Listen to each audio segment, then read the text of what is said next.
Hello everyone and welcome back to another episode of Ushanka Show, stories about life in the Soviet Union. Today's video will be a little bit different. We're going to talk about Soviet World War II era airplanes and, well, Wikipedia. And let's begin with a short quiz. How many of you guys can name this Soviet airplane?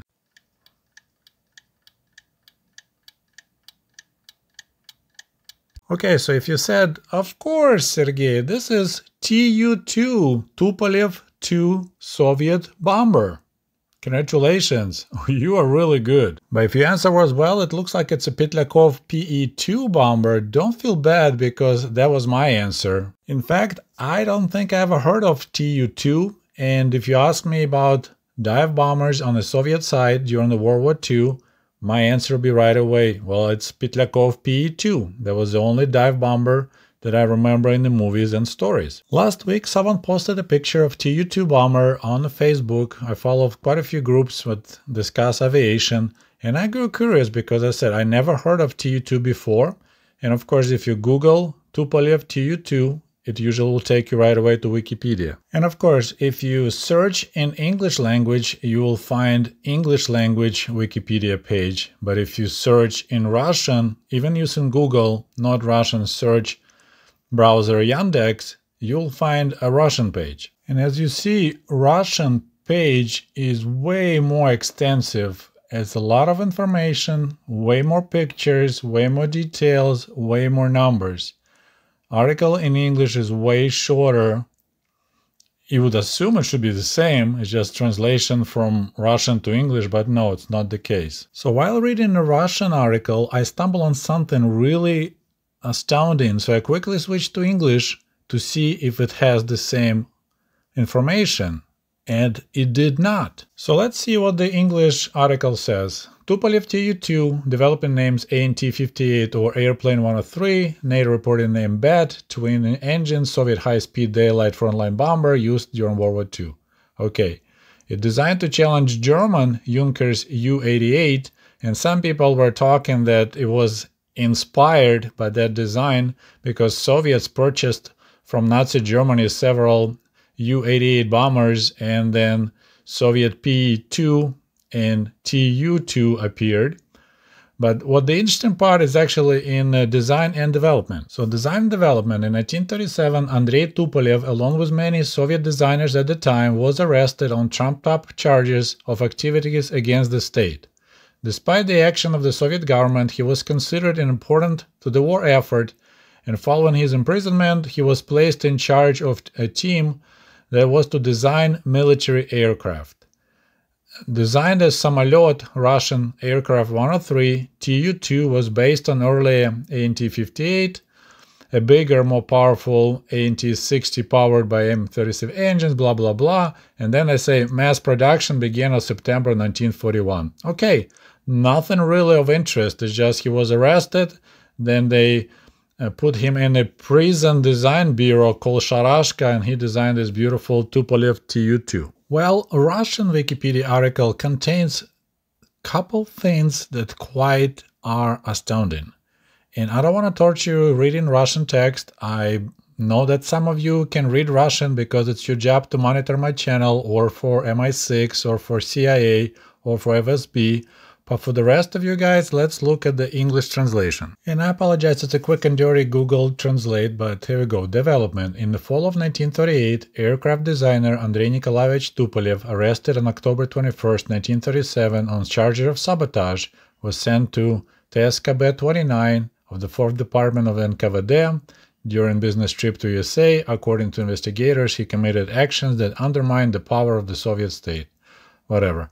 Before this, Tupolev spent about a year in Butyrka prison. And now the most important part. According to the memoirs of Deputy General Designer for Equipment Kerber and the head of General Department Igor, so two guys confirmed in their books, Tupolev, while at the Center Design Bureau, received the task of developing an aircraft capable of delivering bomb attacks on ship of the English fleet at sea. So British Navy, that's what they wanted, to have a bomber. Stalin ordered, I want a bomber that can bomb British fleet at sea. And this is fall of 1938. And it's going even better. This government decision, government of course Stalin, was due to the difficult international situation on the eve of the World War II.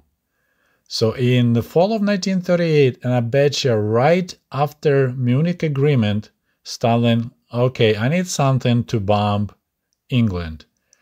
So based on preliminary conclusions, the following requirements were developed. Aircraft must have a range at least 5,000 to 6,000 kilometers in order to fly from the territory of the Soviet Union to British naval bases and return back. Beautiful.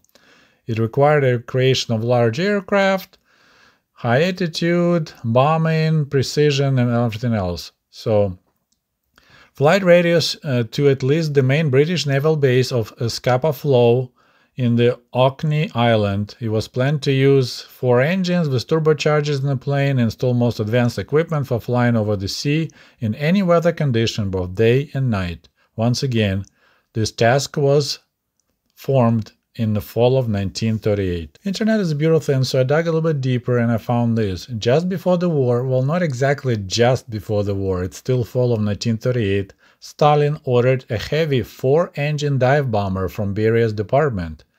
Andrei Nikolaevich Tupolev objected that it was impossible to make such an aircraft for technical reasons and proposed replacement, a medium bomber, the future Tu-2. Stalin agreed with the argumentation of the prisoner Tupolev and allowed everyone he considered necessary to be involved in work. So, supposed to be bigger, heavier bomber, but they downscaled down to Tu-2. So what we got here is the failure to communicate and understand what the heck is going on.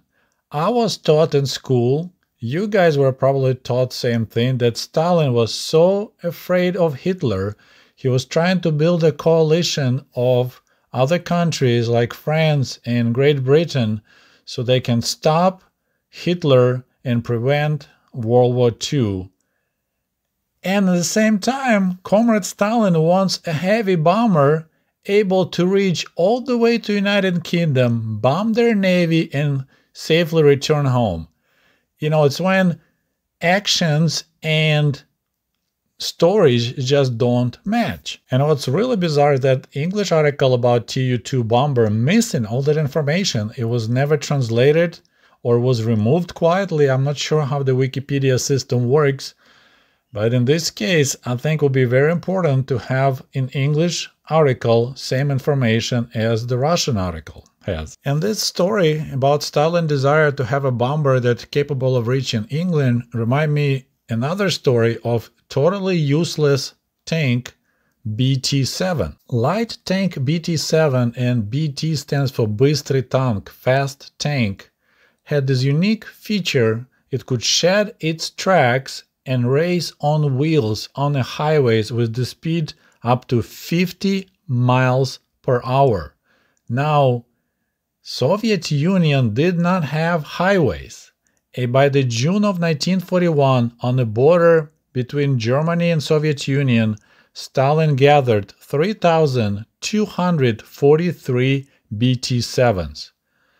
Tanks that could not be used on the roads of Soviet Union, but they could be used on the highways of Western Europe. Well, my friends, it's all I have for you today. Please let me know in the comments what do you think about this strange desire of Stalin to have a bomber that could reach United Kingdom and have a light tank that could race on the European highways. And we'll talk to you soon. До свидания. Goodbye.